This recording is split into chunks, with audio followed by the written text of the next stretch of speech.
Hello and welcome to Sustain, the podcast where we talk about open source sustainability for the long haul. Who are we? Where did we come from? Where are we going? Who is my lawyer? Who is my lawyer? Anyway, very excited to have our guest on today.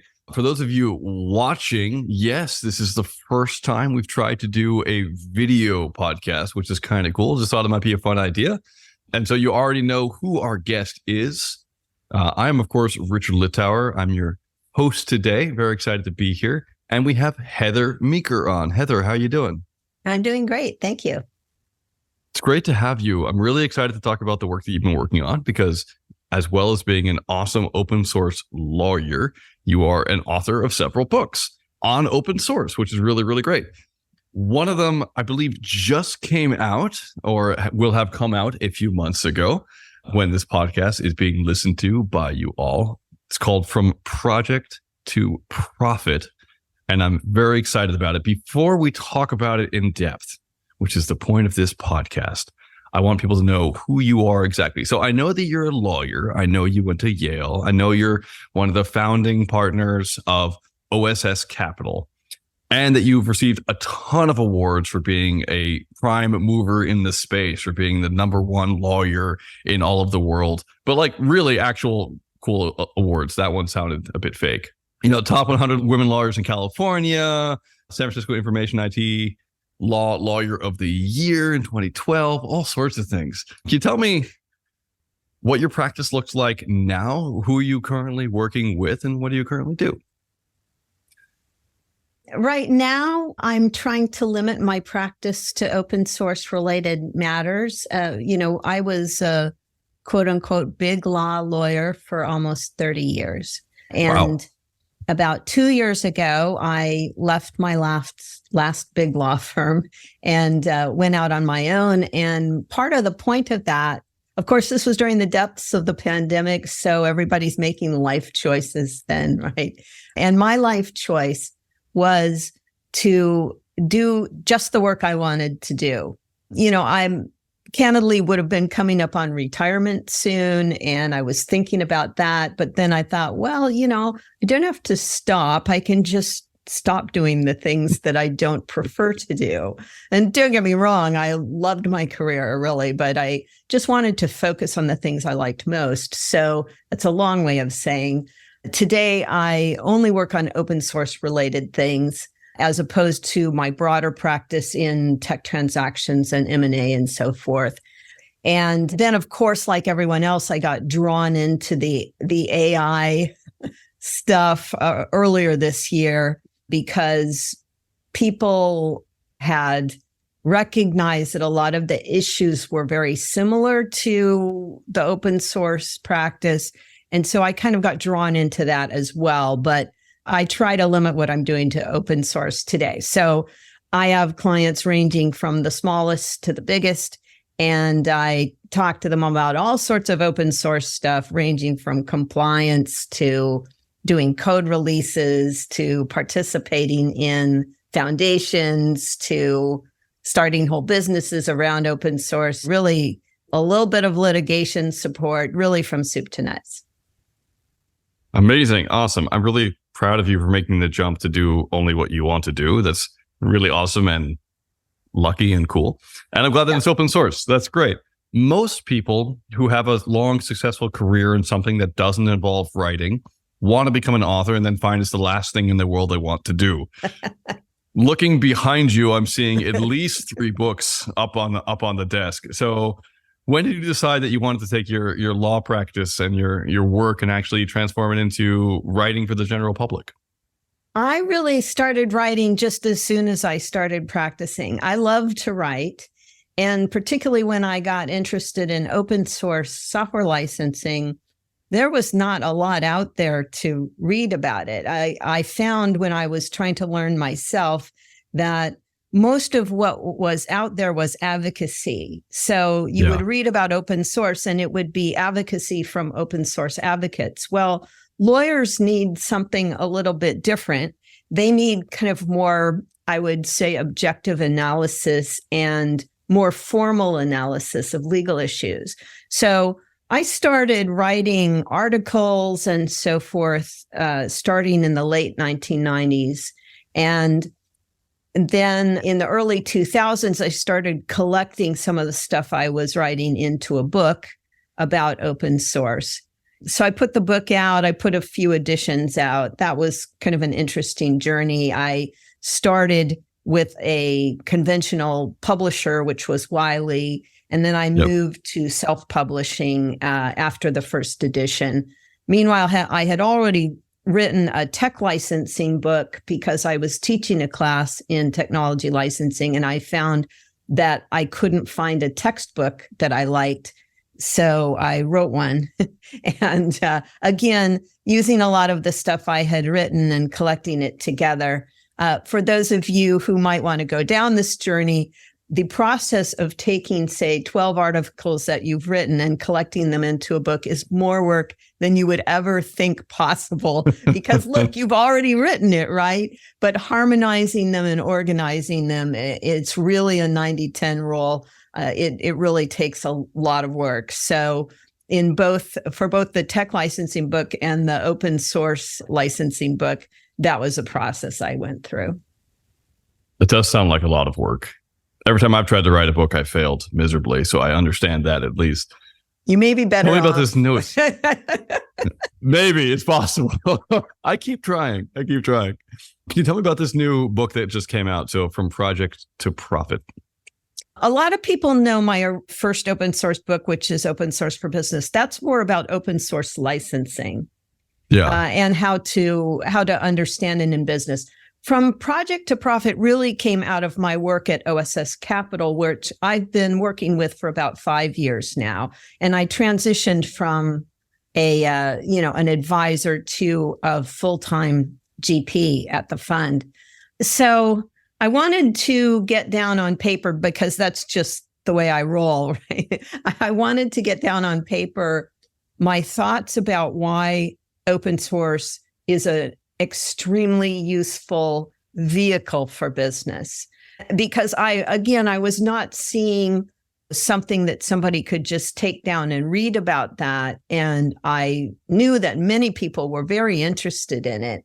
And it really centers around the question of, people would come to me and say, how can you possibly make money with open source? You're giving things away. That doesn't make sense to me. So the book is really about explaining how that works, how you can give something away and still build a business around it. I like that. When you talk about a lot of people who are coming to you, or a lot of people who are interested, where are you seeing these people talk? I talk to a lot of people here in this podcast. That's easy for me. But as a lawyer, I feel like you normally are talking to someone who needs something law written. But open source, a lot of the times they don't have the resources for that. So you can tell me, what sort of people did you aim the book at, and where did you find them? The book is aimed at developers or maybe entrepreneurs. And the reason I say those differently is that a lot of companies, as you probably know, they're started by maybe one person who does the engineering and one person who does the business. It's not that they don't overlap, but that's a pretty common configuration for a startup business. So there are people who want to know about this who are entrepreneurs, sometimes serial entrepreneurs. And of course, I have met a lot of those during my legal career. You know, I've worked with many business people and developers over the years who I was working with on a project when they were at, one of my client companies, and then they decide they want to do their own business. And then they come back and they say, how do I go about this? I want to talk about this. But then also outside the context of, my legal career, particularly having gotten involved with the fund, I now meet a lot more entrepreneurs who are at a stage in their sort of path that they haven't even talked to lawyers at all yet. So they're not talking to me as a lawyer. They're talking to me as an investor and a business person. A lot of people just end up contacting me. It's one of the wonderful things about having written the original open source book is people just email me out of the blue and want to talk about what they're doing. And I love that. And I almost always talk to them. I don't, it's not that I have to monetize every little bit of time that I spend with people. And by the way, that's kind of how open source works too. Tell me how the book is broken up into parts. What are you focusing on in the book? Well, the first part of the book is a few case studies because I felt like I was challenged to explain how this could possibly work, right? So the first thing I do is say, it's worked already, so we don't need to really talk about that question. And then I go into some kind of economic analysis of why it works. I once upon a time knew something about economics because I actually, that was my undergraduate degree, and I still kind of think in those terms. And then I go through at some length a lot of the business models that I see in commercial open source software development. There are many different kinds of business models, and I go through all of them, how they work from a licensing point of view, how they work from a sort of a 50,000 foot view business point of view. And then the last part of the book is kind of a checklist of issues, things that will come up. And then there's a literal checklist at the end of things that you need to do to set up a business around an open source project. Can you tell me about that checklist? That sounds really interesting because most open source projects don't succeed at that at all. And most of them probably aren't viable professionally. So yeah, how does that checklist work? Well, so one of the initial decisions that someone has to make is that they actually want to run a business around an open source project. And that's a non-trivial decision. So just to step back for a moment, a lot of projects never become businesses, nor should they, because a lot of people start a project and maybe it's a hobby, or maybe it's something they really believe in. They want to make a community project. Maybe they're looking for government funding. Maybe they're looking for an academic project. And those are not businesses. The book is more to help people decide, do I want to start a business? And if so, then what's my game plan for going about it? And, a lot of open source projects won't make good businesses, but I hope that the book helps people think critically. If they have a project and they love doing it and they think, I want to make this into my living, what is realistic? Is it realistic to think it will be a kind of venture-backed business that's going to grow? Should it remain a small business? What kind of decisions do you need to make about your goals? And once you've figured out, yes, I want to make this into a startup business of the classic kind with, investors and growth and so forth, analyzing the kind of business and revenue models that you need in order to actually make it a viable business. Is your main suggestion then basically for open source projects that could become VC backed like businesses, or do you have suggestions that don't involve VC funding? I have some suggestions that don't involve VC funding. I'll give you kind of a general example. Okay, so I, like many people, am in a family that had a family business, right? So those of us who have been there, particularly once you've had a few years under your belt, you know that there are realistic expectations about what a family business can do. Actually, most of them don't survive the first generation and very few survive the second generation. But when people think about family businesses, they think, oh, I should be able to make this into a big business. And then they start beating themselves up or making the wrong decisions to try to grow the business too much. Whereas it was really intended to be a vehicle for making a living and allowing someone to do what they loved. Okay. Yeah. So open source can be kind of the same thing. You can have a project, you can love it, you can want to make a living providing support or professional services for somebody, maybe for you and a few of your friends, but that is not a venture-backed business. It's not even a business where you're likely to take in professional investors of any kind. Maybe you get some money from your friends and family or something like that. But the point is, that's not a business to make money for its shareholders. that's a business to make money for the people who work there. And there's a huge difference between that kind of business and something that you're really going to grow. So the book talks about how to think about those goals a little bit and how to make sure that if you're going to go the route of getting any kind of professional investor, that you're a good candidate for that. Because if you try to get professional investors and you're not a good candidate for that, then it's not going to work out well. So it's a framework for thinking about that. So in this podcast, partially because of the influence of Open Collective on Sustain, I mean, I used to work at Open Source Collective.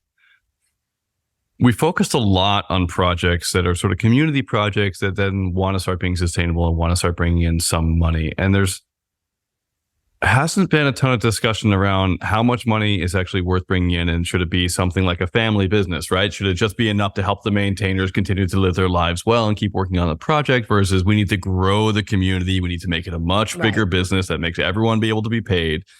And there's definitely not a lot of, and then we need to go sign a multi-million-dollar check with a Sequoia to make sure that they invest in the project. Yeah.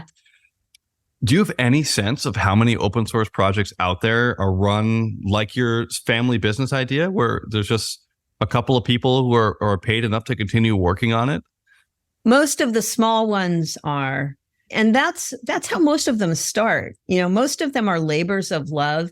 And most projects, not all, most projects are started by people because they're trying to solve a problem for themselves. I mean, you look at some of the biggest, like Git, right, was created by Linus Torvalds because he was trying to solve a problem for his existing project, which was Linux. I mean, you know, people usually do open source projects because they're trying to scratch an itch that they have. It's not usually something that people think, I'm going to make this into a huge business. Sometimes, but not always. But then once you do a code drop, you know, people start getting interested in it. You might think, hey, this might actually be a living for me. So what kind of living do I want it to be? And a lot of that depends on what, you know, the founder's personal desires are. It has a lot to do with, by the way, where a person is in his or her life, right? Because if you're on the younger side and you really want to build something for yourself, that's when you can put the years of effort into building a business. It's a huge commitment. You know, but if this is just a side project for you and you're more comfortable getting a salary somewhere else, maybe you're further on in your career and you don't want to take as many risks, then it's not something you're going to build into a business, you know. And also, I should say that in the course of working at the fund, we've talked, of course, to hundreds of founders of open source projects. And candidly, not all of them are the right people to run any business, right? Because that's just not what they want to do. And it's clear to us, but it might not always be clear to them. You know, sometimes what people want to do is run a community, like a nonprofit. Maybe they want to be in academia or something like that. So that's not usually a situation where you go and you get a whole bunch of money from investors. So if sustainability for you is, I just want the project to keep on cooking along, then that's probably a different decision from, I want to grow this into like the biggest business I can possibly grow it into, because only the latter is likely to get you professional investors. I'm really curious about the fund. We haven't talked a lot about it on this podcast before. I think I might have had Joseph Jackson on the podcast. Can you talk a bit about how it works? Yeah, well, so first of all, you know, JJ started the fund, and that was about 5 years ago. When he asked me to be involved first, my initial reaction is, I don't know anything about finance. I'm a lawyer, you know, my specialty is open source software licensing.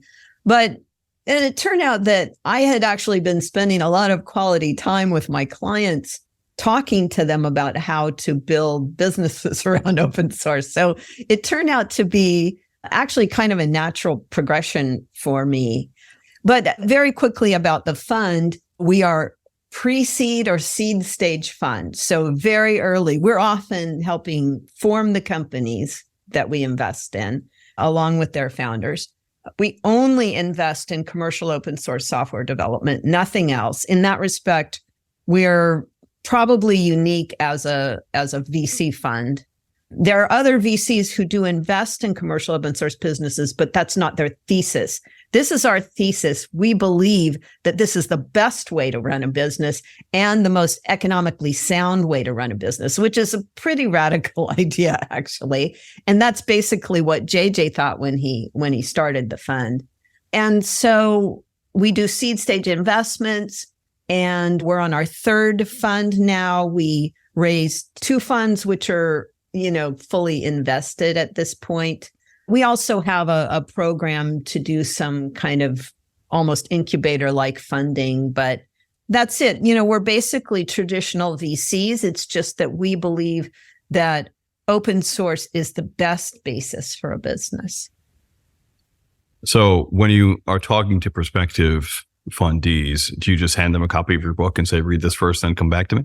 Well, the book just came out, so no, but that's just a flippant answer. No, so we actually will see a project we like and we'll go to the founders and say, have you considered starting a business? It's actually Cool. quite different from the way VC normally works, which is, people pitch you and you wait for them to come to you. Right now, people are coming to us, but we also go and we find the projects we like and we ask the founders, what do you want to do about this? Are you interested in this kind of a business or not? Sometimes they're not, that's fine.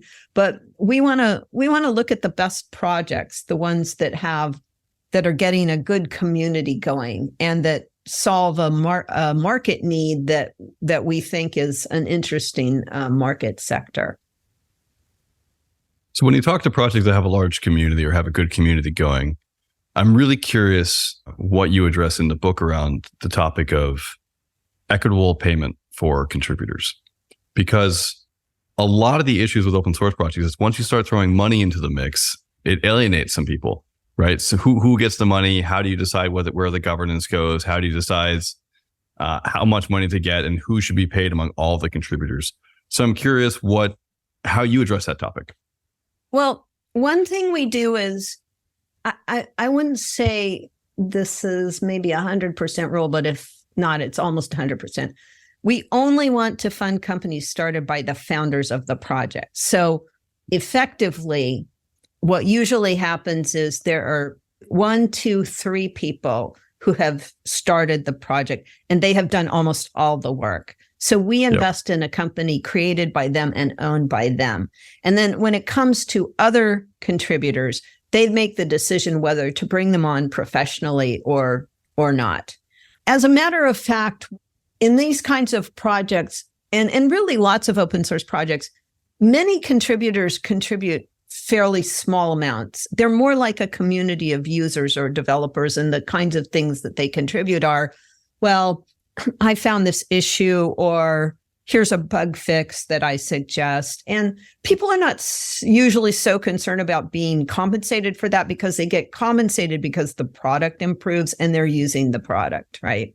And they're happy that they don't have to pay for maintaining the product. That's the important thing. It's like the quid pro quo, if there is one, between contributors that are in the user community and the people running a company, is that the company is putting massive resources and sweat equity into making the project better.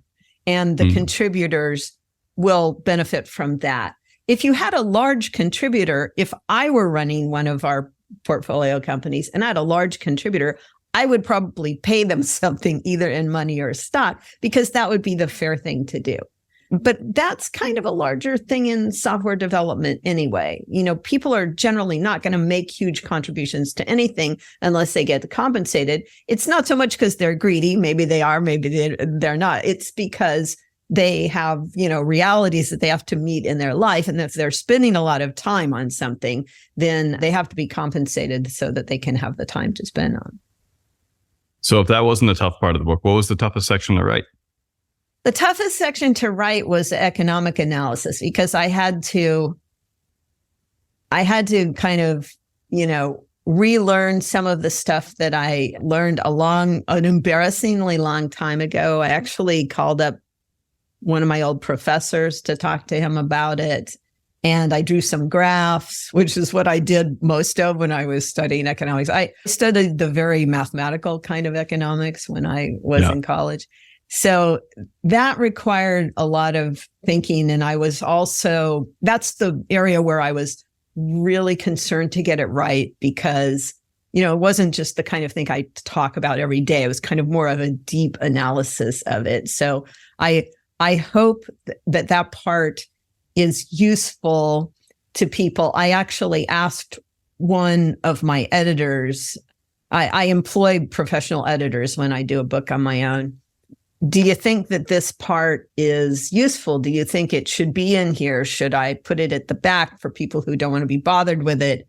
Did it make sense? And she told me, yeah, I think it makes a lot of sense. So it stayed in there. So all of the supply and demand graphs are in there.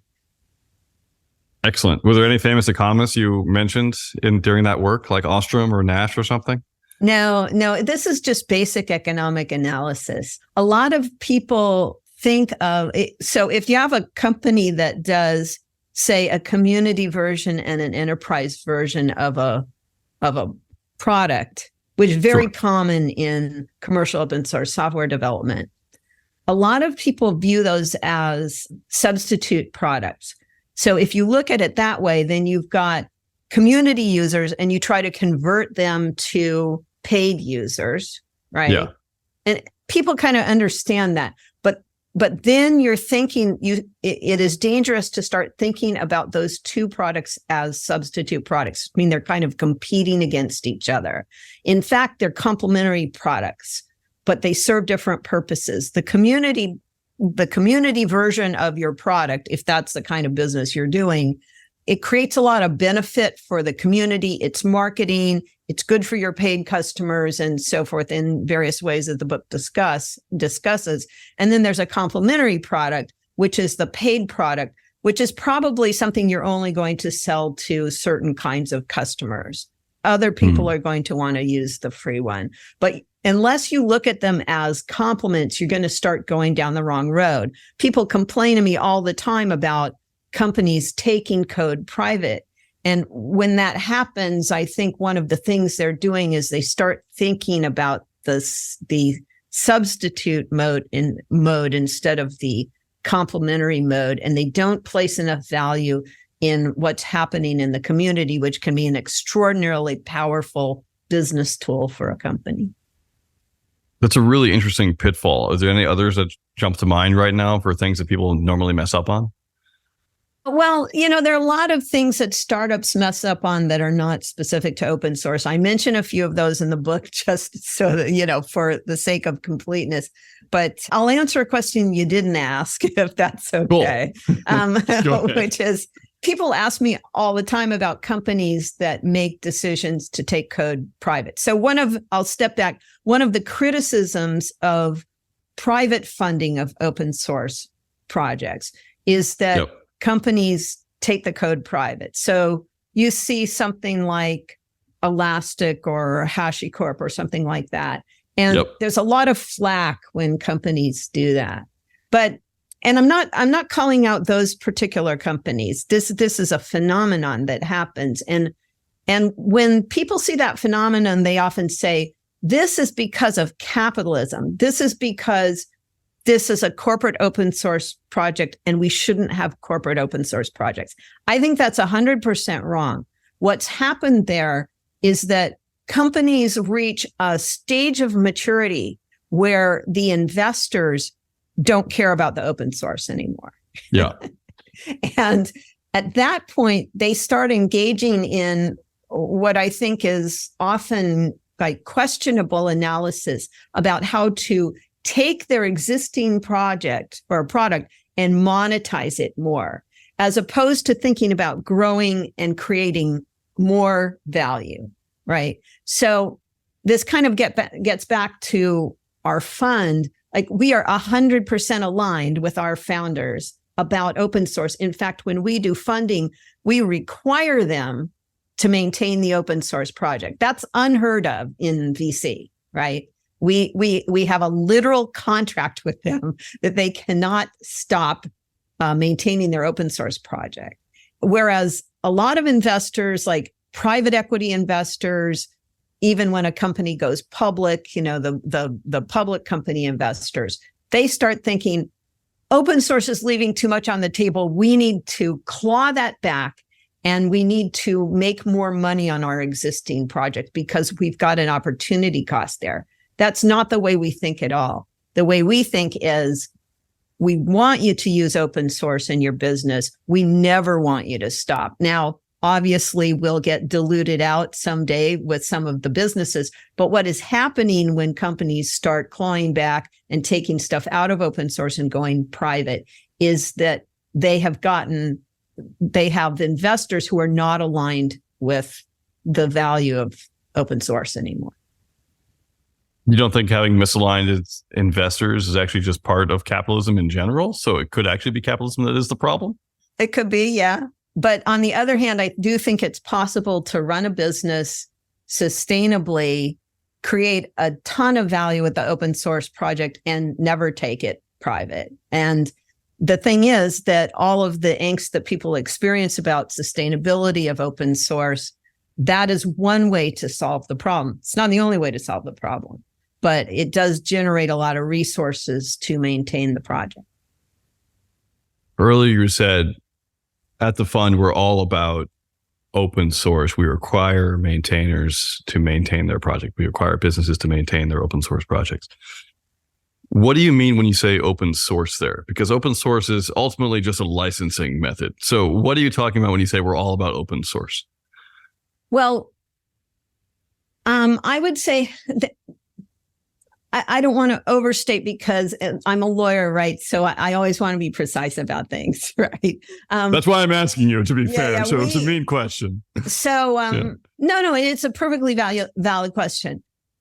Our thesis is we only invest in commercial open source software. So that means something under an open source license, Apache, AGPL, GPL. That there's not MIT. There's not many others that you would use, right? So the business has to have their core product under that license.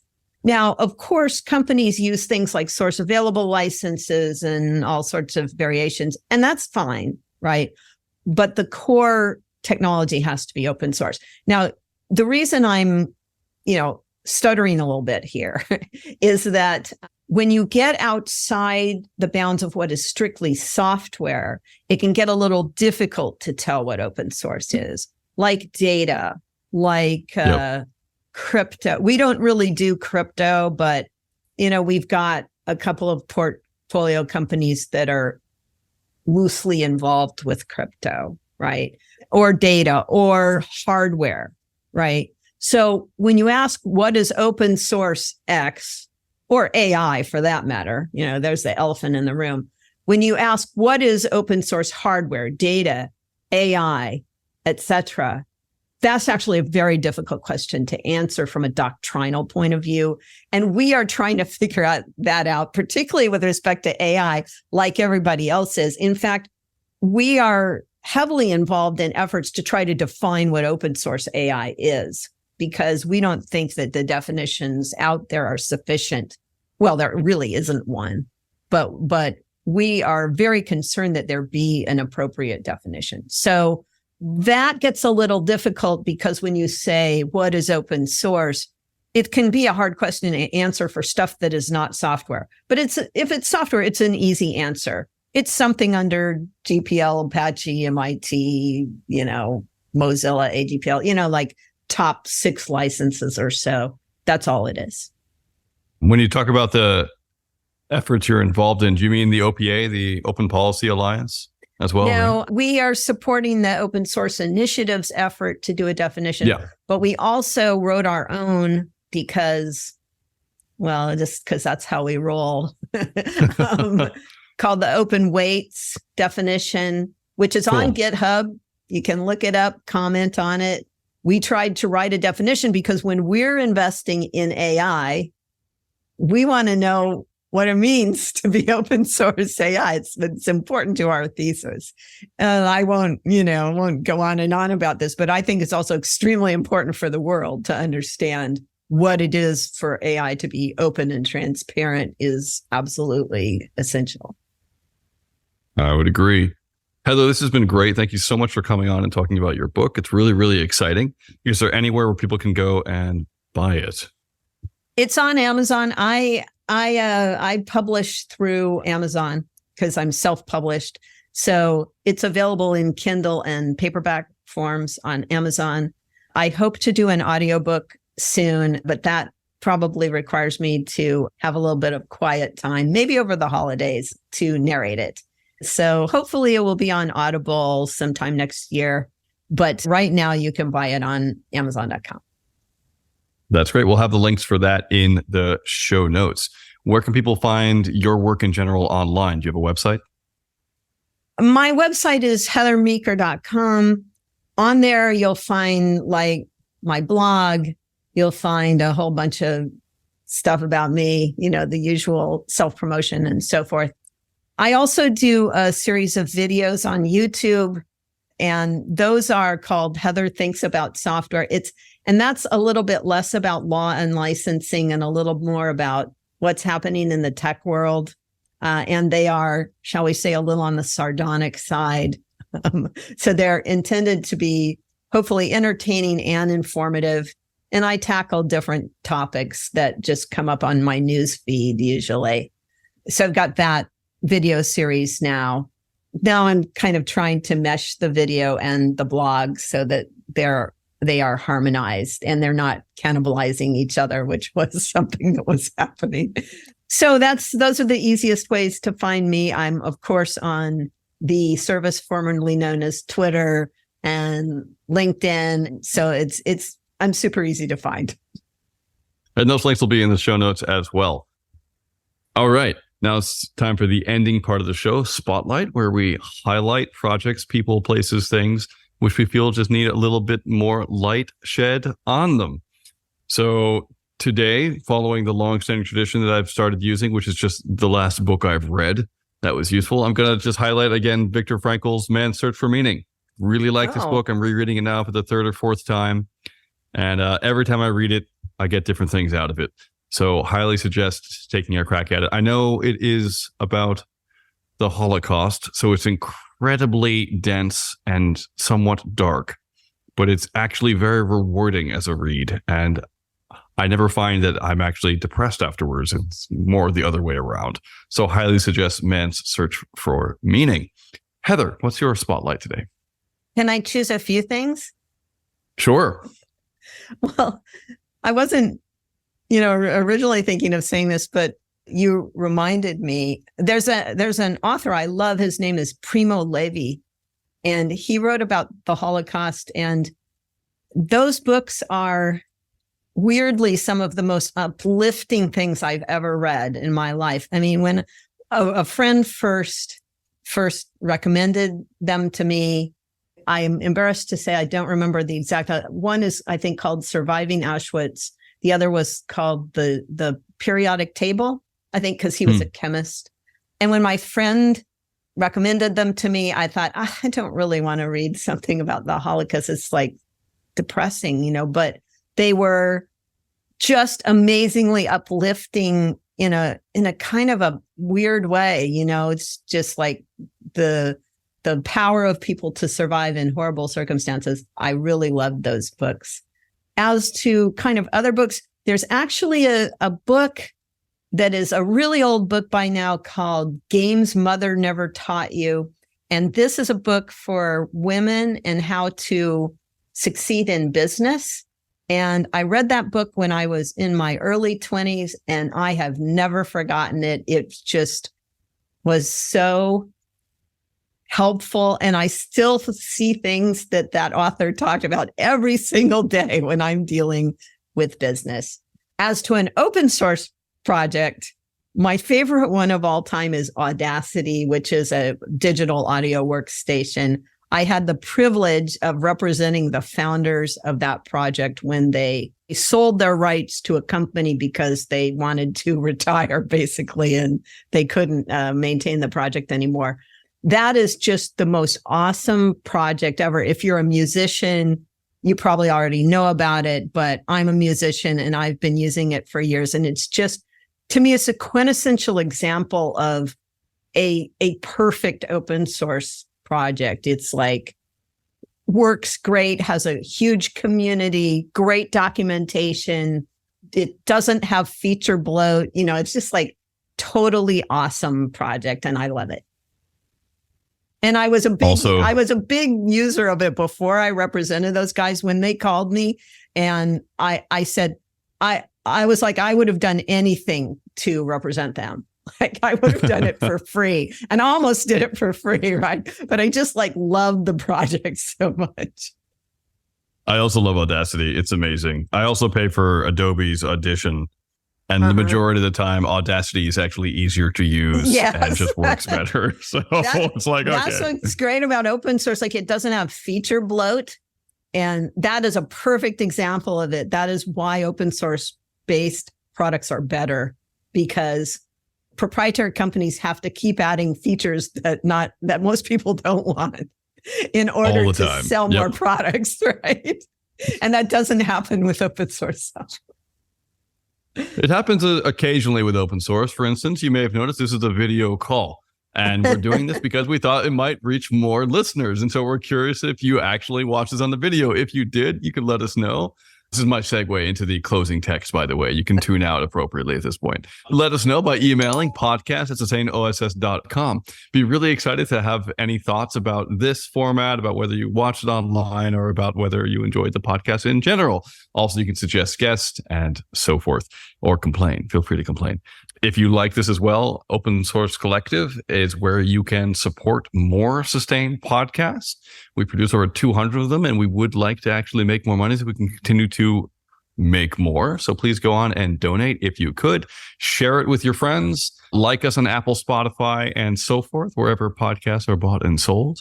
And once again, Heather, thank you so much for coming on. It was great to come and talk about your book. I hope From Project to Profit by Heather Meeker with 2 E's goes really well, and people go on Amazon and buy it.